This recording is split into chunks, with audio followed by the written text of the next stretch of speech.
कोकणातील प्रत्येक अपडेट जाणून घेण्यासाठी आजच माझे कोकणच्या सोशल मीडिया प्लॅटफॉर्मला लाईक, फॉलो आणि सबस्क्राईब करा।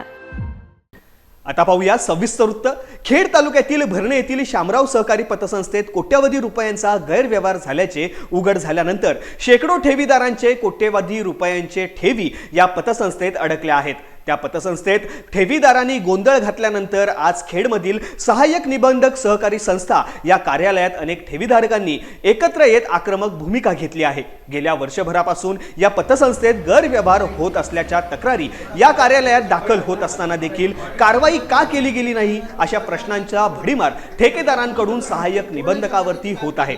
तसेच या पतसंस्थेच्या शासकीय लेखापरीक्षणावरून देखील जाणीवपूर्वक विलंब होत असल्याचा आरोप देखील येथील ठेवीदारांनी केलेला आहे।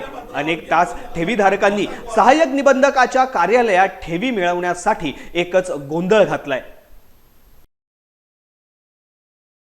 जर मला सांगा 18 सप्टेंबरला तुमच्याकडे 2 तक्रारी आल्या, 19 सप्टेंबरला तुम्ही त्या गोष्टीची मीटिंग लावली संचालक मंडळाची, आणि जर तुमच्या लक्षात आलं की या पतसंस्थेच्या खात्यामध्ये पैसे नाही आहेत आणि लोकांचे देणी आहेत, त्यानंतर त्या पतसंस्थेला तुम्ही ताब्यात घेणं अपेक्षित आम्हाला वाटतंय। कायद्या चौकटीत मला माहित नाही।